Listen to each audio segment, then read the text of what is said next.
Bapak, Ibu, dan saudara-saudara yang dikasih Tuhan, Sampurasun, bersyukur pada sore menjelang malam hari ini kita kembali dipersatukan Tuhan dalam kita memperingati dan merayakan Hari Kamis Putih. Dalam ibadah Kamis Putih pada sore menjelang malam hari ini kita akan mendengarkan bagian firman Tuhan sesuai dengan jadwal pembacaan diambil dari Injil Yohanes pasal 13 ayat 1 hingga ayat 17. Mari kita persiapkan terlebih dahulu Injil Yohanes pasal 13 ayat 1 hingga ayat yang ke-17. Dan sebelum kita membaca serta merenungkan firman Tuhan pada saat ini, mari kita tundukkan kepala kita memohon hikmat Tuhan melalui kuasa Roh Kudus-Nya. Mari kita berdoa. Allah yang penuh kasih di dalam Kristus Yesus, pada sore menjelang malam hari ini kami percaya tangan Tuhan menaungi dan menyertai kami semua. Secara khusus kami sebagai bagian dari jemaat Tuhan di GKP Awiligar, kami diberkati, dikuduskan Tuhan, dan saat ini kami rindu untuk mendengarkan apa yang menjadi sabda Tuhan. Biarlah Roh Kudus menaungi kami semua, sehingga firman-Mu ini bertumbuh dan berbuah dalam kehidupan kami. Urapi hamba-Mu, agar apa yang disampaikan semuanya berasal dari Tuhan, dan hanya untuk kemuliaan nama Tuhan. Di dalam Kristus Yesus kami berdoa, haleluya, amin. Firman Tuhan dari Injil Yohanes pasal 13 ayat 1 hingga ayat 17 di bawah judul perikop, Yesus membasuh kaki murid-muridnya. Sementara itu sebelum hari raya Paskah mulai, Yesus telah tahu bahwa saatnya sudah tiba untuk beralih dari dunia ini kepada Bapa. Sama seperti ia senantiasa mengasihi murid-muridnya, demikianlah sekarang ia mengasihi mereka sampai kepada kesudahannya. Mereka sedang makan bersama dan iblis telah membisikkan rencana dalam hati Yudas Iskariot, anak Simon, untuk mengkhianati dia. Yesus tahu bahwa Bapanya telah menyerahkan segala sesuatu kepadanya dan bahwa ia datang dari Allah dan kembali kepada Allah. Lalu bangunlah Yesus dan menanggalkan jubahnya, ia mengambil selai kain lenan dan mengikatkannya pada pinggangnya. Kemudian ia menuangkan air ke dalam sebuah basi dan mulai membasuh kaki murid-muridnya, lalu menyekanya dengan kain yang terikat pada pinggangnya itu. Maka sampailah ia kepada Simon Petrus. Kata Petrus kepadanya, "Tuhan, engkau hendak membasuh kakiku?" Jawab Yesus kepadanya, "Apa yang kuperbuat engkau tidak tahu sekarang, tetapi engkau akan mengertinya kelak." Kata Petrus kepadanya, "Engkau tidak akan membasuh kakiku sampai selama-lamanya." Jawab Yesus, "Jikalau aku tidak membasuh engkau, engkau tidak mendapat bagian dalam aku." Kata Simon Petrus kepadanya, "Tuhan, jangan hanya kakiku saja, tetapi juga tangan dan kepalaku." Kata Yesus kepadanya, "Barang siapa telah mandi, ia tidak usah membasuh diri lagi selain membasuh kakinya, karena ia sudah bersih seluruhnya. Juga kamu sudah bersih, hanya tidak semua." Sebab ia tahu siapa yang akan menyerahkan dia. Karena itu ia berkata, "Tidak semua kamu bersih." Sesudah ia membasuh kaki mereka, ia mengenakan pakaiannya dan kembali ke tempatnya, lalu ia berkata kepada mereka, "Mengertikah kamu apa yang telah kuperbuat kepadamu? Kamu menyebut aku guru dan Tuhan, dan katamu itu tepat, sebab memang akulah guru dan Tuhan. Jadi jikalau aku membasuh kakimu, aku yang adalah Tuhan dan gurumu, maka kamu pun wajib saling membasuh kakimu. Sebab aku telah memberikan suatu teladan kepada kamu, supaya kamu juga berbuat sama seperti yang telah kuperbuat kepadamu.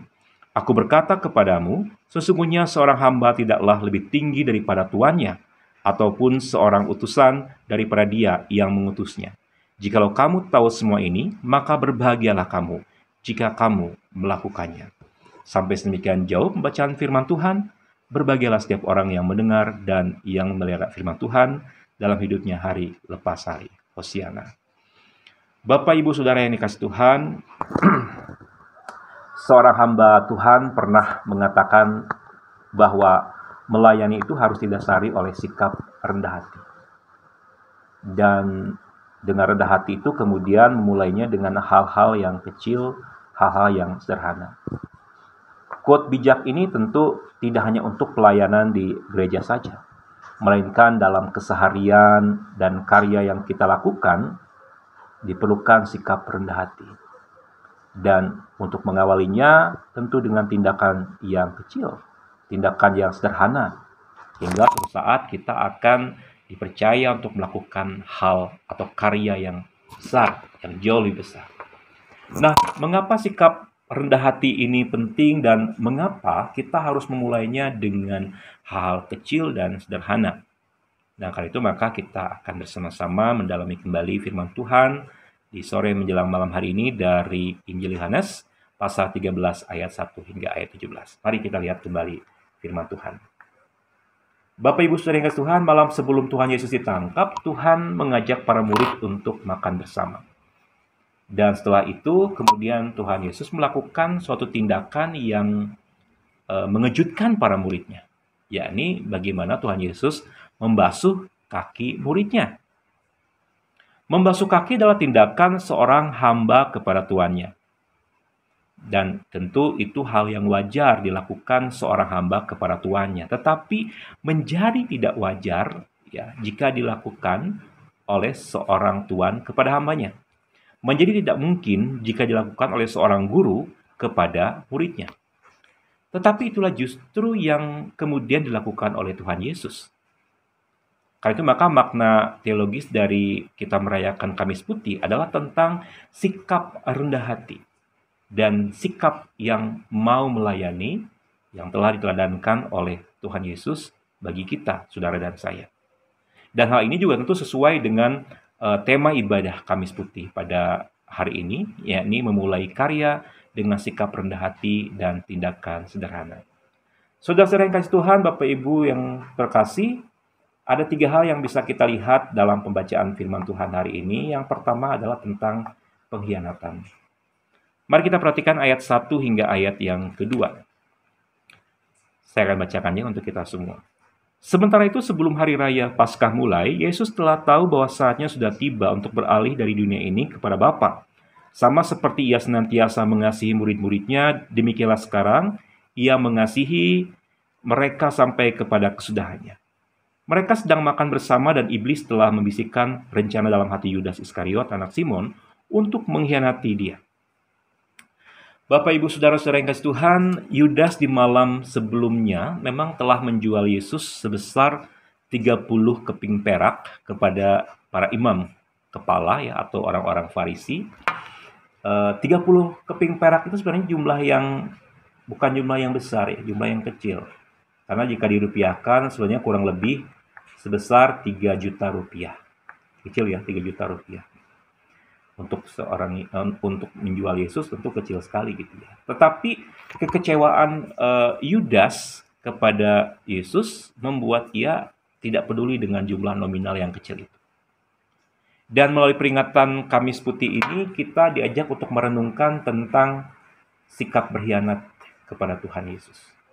Pengkhianatan kepada Kristus dapat dikatakan juga misalnya menjual Kristus. Nah, menjual Kristus dalam konteks sekarang ini misalnya meninggalkan Tuhan Yesus dan mengakui iman lain. Jadi berpindah keyakinan ya. Karena apa? Karena uang. Ada iming-iming uang, karena jabatan atau karena pasangan hidup. Nah, data yang pernah dikeluarkan oleh Litbang GKP secara sinodal dikatakan bahwa dalam sejarah perkembangan GKP memang tidak sedikit anggota jemaat yang meninggalkan Tuhan karena hal-hal tadi ya menjual Kristus, meninggalkan Tuhan karena uang ya, karena persoalan ekonomi, karena pasangan hidup dan sebagainya. Nah, pengkhianatan kepada Tuhan itu tentu tidak harus selalu meninggalkan iman Kristen, tidak harus selalu berpindah keyakinan. Tetapi ketika misalnya kita tidak mau melayani, ya, menolak pelayanan, meninggalkan pelayanan atau bahkan mundur dari pelayanan dan mundur dari persekutuan, sesungguhnya kita juga telah mengkhianati Tuhan. Kenapa? Karena jelas panggilan hidup kita adalah untuk melayani Tuhan. Karena jelas mengikut Tuhan berarti kita memikul salib Kristus. Jadi kalau salibnya tidak mau kita pikul, ya apa artinya kita menjadi pengikut Tuhan? Kita tidak mau melakukan sesuatu karya untuk melayani Tuhan. Jadi itu yang pertama. Yang kedua adalah tentang kerendahan hati di dalam melayani dan mengasihi. Mari kita perhatikan ayat yang keempat hingga ayat yang kelima. Lalu bangunlah Yesus dan menanggalkan jubahnya. Ia mengambil selai kain lenan dan mengikatkannya pada pinggangnya. Kemudian ia menuangkan air ke dalam sebuah basi dan mulai membasuh kaki murid-muridnya, lalu menyekanya dengan kain yang terikat pada pinggangnya itu. Di sini kita bisa melihat ada kata bangun, ya, menanggalkan jubahnya, mengikatkan kain lenan dan membasuh kaki murid-muridnya. Itu adalah tindakan aktif yang dilakukan dengan sengaja, bukan terpaksa. Jadi Tuhan Yesus mendobrak kebiasaan saat itu, mendobrak tradisi bahwa yang membasuh kaki adalah seorang hamba, seorang yang jauh lebih hina. Tuhan menunjukkan bahwa sebagai umat Allah, perendahan hati itu sangat penting. Dan itu dimulai dengan teladan atau contoh dirinya yang disimbolkan dengan membasuh kaki. Dan luar biasa apa yang dilakukan oleh Tuhan Yesus, ia tidak hanya pandai merangkai kata gitu ya. Tidak sekedar pandai berkata-kata tapi no action, melainkan ia juga melakukan apa yang diucapkannya. Jadi ia melakukan apa yang diucapkannya gitu. Sikap Tuhan ini ingin menegur kita, dan tentu juga saya secara pribadi, bahwa ya sudah cukup kita untuk berwacana, ya cukup orang pandai merangkai kata tapi tidak ada tindakan, no action. Karena bagi Tuhan jauh lebih penting adalah bagaimana kita bertindak, bagaimana kita melakukan aksi, ya, action. Ketika kita katakan sebagai orang Kristen kita harus melayani, tentu kita pun juga dipanggil untuk melayani. Seperti apa bentuk konkretnya? Ketika kita dipanggil untuk mengasihi, tentu kita harus mengasihi. Tapi seperti apa bentuk konkretnya? Jadi artinya bukan sekedar indah di mulut, tetapi tidak ada tindakannya. Jadi indah di mulut juga indah dalam sikap dan perbuatan kita. Saudara-saudara yang kasih Tuhan, Tuhan menunjukkan bahwa ada tindakan konkret untuk menunjukkan bahwa kita mengasihi Tuhan dan sesama. Dan di hari Kamis Putih ini, kita diajak juga untuk merefleksikan. Apakah kasih dan pelayanan saya itu memang kasih dan pelayanan yang konkret, gitu ya, atau hanya sebatas wacana, atau kata-kata manis saja. Nah, tentu ini menjadi pertanyaan reflektif ya bagi kita. Tapi saya percaya sebagai jemaat Awiligar, kita bukan hanya sekedar pandai berkata-kata ya, tapi lebih dari itu kita menjadi persekutuan yang sungguh-sungguh melayani Tuhan, sungguh-sungguh bertindak, berkarya, memberi yang terbaik di tengah-tengah segala keterbatasan yang kita miliki, tidak menjadi halangan bagi kita untuk doing something, melakukan sesuatu untuk kemuliaan Tuhan. Sidang jemaat Tuhan, yang ketiga adalah hidup yang saling mengasihi dan saling melayani. Dalam ayat 12 hingga 15 dikatakan begini. Sesudah ia membasuh kaki mereka, ia mengenakan pakaiannya dan kembali ke tempatnya. Lalu ia berkata kepada mereka, mengertikah kamu apa yang telah kuperbuat kepadamu? Kamu menyebut aku guru dan Tuhan, dan katamu itu tepat, sebab memang akulah guru dan Tuhan. Jadi jikalau aku membasuh kakimu, aku yang adalah Tuhan dan gurumu, maka kamu pun wajib saling membasuh kakimu. Sebab aku telah memberikan suatu teladan kepada kamu, supaya kamu juga berbuat sama seperti yang telah kuperbuat kepadamu. Sidang jemaat Tuhan, saudara yang kasih oleh Tuhan Yesus, Tuhan mau agar kita menjadi persekutuan dan juga menjadi umat Tuhan yang saling. Ada kata kuncinya saling. Saling apa? Saling mengasihi, saling melayani, saling merendahkan diri. Karena itu maka mari kita tumbuhkan spirit dalam hati kita, apa yang bisa saya lakukan untuk Tuhan? Apa yang bisa saya persembahkan untuk Tuhan? Apa yang bisa saya berikan untuk Tuhan melalui gerejanya? Apa yang bisa saya lakukan untuk kemuliaan nama Tuhan, untuk melayani Tuhan? Dan ini yang kadang-kadang terjadi, gitu ya. Jadi persoalan jika seseorang itu hanya menuntut agar gereja berbuat sesuatu untuk dirinya, gitu. Ada sebuah kesaksian, mungkin sudah juga pernah dengar ya, tentang seorang yang pindah gereja hingga 10 gereja. Ia datangi lalu kemudian masuk keluar ya, dari mulai gereja Protestan, gereja karismatik, Pentakosta, bahkan Katolik. Kenapa ia berpindah-pindah? Karena ia merasa tidak dilayani dengan baik oleh gerejanya. Ia menuntut agar gerejanya itu melayani dirinya, dan kemanapun gerejanya, maka jika pikirannya seperti itu, maka ia tidak akan pernah bisa puas. Kalau hanya menuntut gereja untuk melayaninya, dia pindah ke gereja manapun juga mungkin akan merasakan hal yang sama. Gitu. Di gereja itu ada pendeta, ada majelis jemaat atau penatua, ada komisi, ada panitia, tim, dan sebagainya. Tentu bukan melayani individu, tapi melayani Tuhan melalui jemaatnya. Dan saya bersyukur GKP Awiligar tentu adalah persekutuan yang luar biasa dalam hal ini. Kita tuh sudah terbiasa untuk saling melayani, saling mendukung, saling mensupport satu dengan yang lain. Dan biarlah ini menjadi ciri khas persekutuan kita yang sesungguhnya adalah ciri persekutuan umat Tuhan. Berkarya yang dimulai dari hal-hal kecil, hal-hal yang sederhana, dan kita percaya Tuhan akan percayakan hal yang besar bagi persekutuan kita. Amin. Kita jemaat yang dikasihi Tuhan, mari kita mengikuti teladan Tuhan Yesus. Di hari Kamis Putih ini kita diajak, mari kita lihat, mari kita pandang, mari kita ikuti teladan Tuhan Yesus untuk memulai karya kita dengan sikap rendah hati dan tindakan yang sederhana tetapi bermakna. Tuhan memberkati kita sekalian. Amin.